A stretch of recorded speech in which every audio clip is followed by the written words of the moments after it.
somehow by magic there should be 100 matches, proper matches, but the search engine retrieves only 2. But they are accurate. But where are those 98? Then you will start saying recall is important. So it's not that if you have 100% precision the problem is solved. If you have low recall, it's a toy. Yes. So there should be a perfect balance between the two, a good balance. That's why search engines crawl a lot of data, cover a lot of the web. They do have a lot of coverage. Why are we teaching them? Why are we studying this?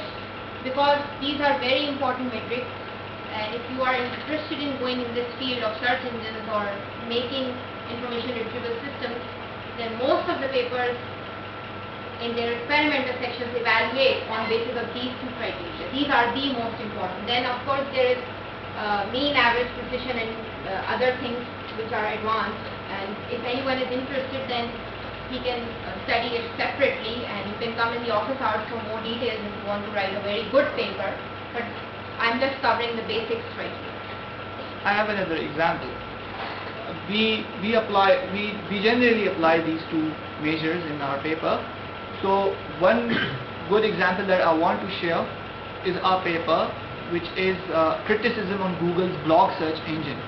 So in order to make our statement powerful and tell there exists a problem which could be solved if it adopts our way, we showed the results of precision and recall in order to justify our claim.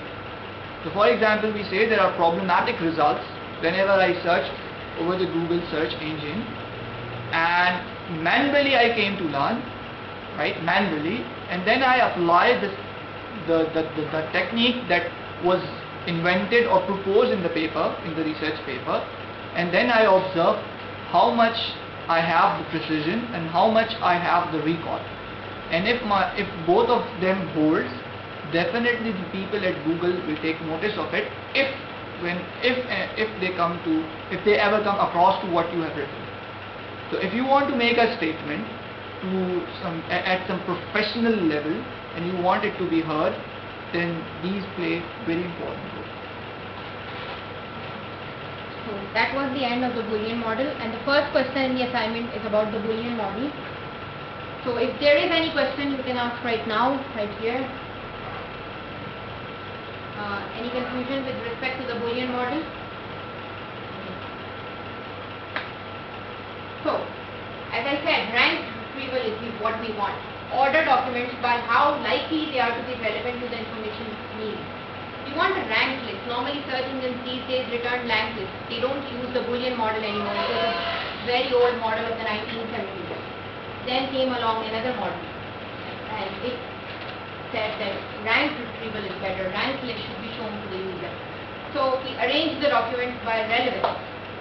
It is closer to how human thinks, because of course we know that some documents are better than the others. Not all web pages are equal. We regard some web pages more than others due to some factors. This is not the only factor. The content of the web page is not the only factor. There are also link structure, but we'll cover that in the lecture 3, not today.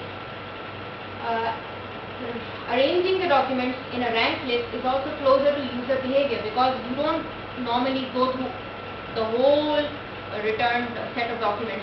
Google returns like 100 web pages or 100 results, or on each page there is 10, and that means 100 by 10 is 1000. So you don't go through all of the 1000 results. You just look at the top 4 or top 5 or top 10 at most. So that's more close to how users work. So that's why we came up with another model which is known as the vector space model. We look for the best partial match.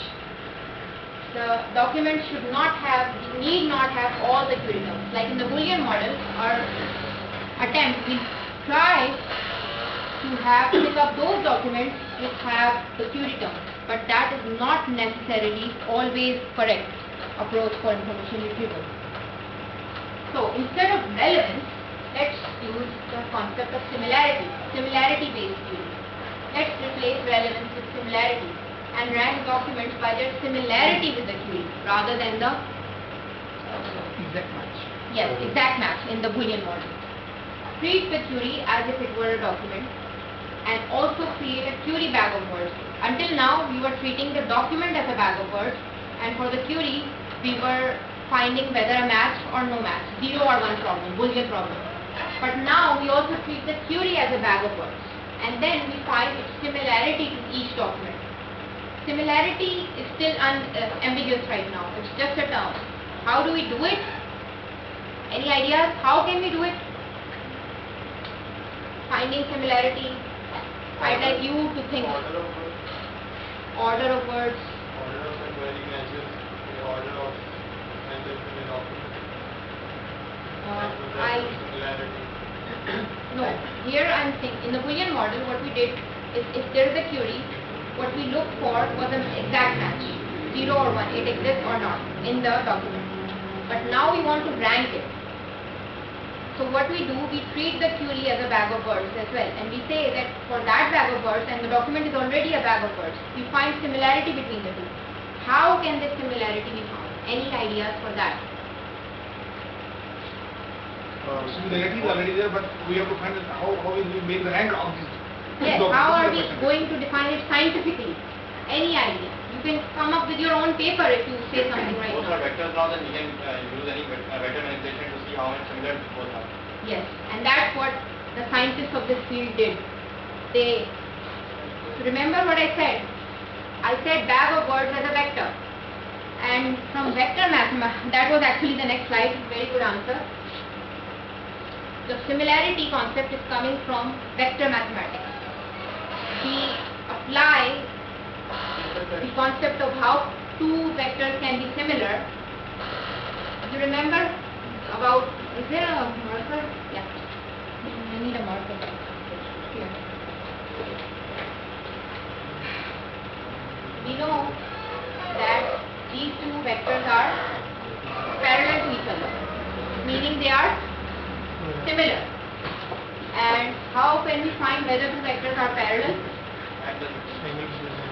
Angle between them. So that's what they did. And when angle is 0, it means they are parallel. So they used the cosine similarity, dot product, which we used in physics to find angle between two vectors.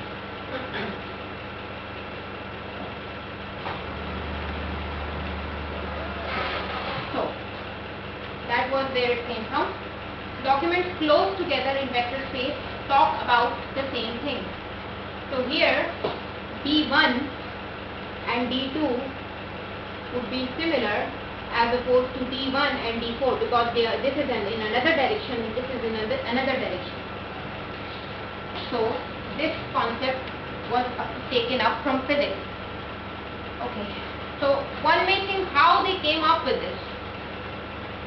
How did their mind work that they used a vector and then they came to vector physics and all that? Professor Jung-Woo Cho of UCLA, who is an expert in information retrieval, said that this is all hit and try. In information retrieval, it is a scientific discipline. Right now it is maturing more and more, but at times some very simple techniques work. This is a very simple technique, very simple idea coming from physics, and it worked wonderfully well for search engines. But even that failed.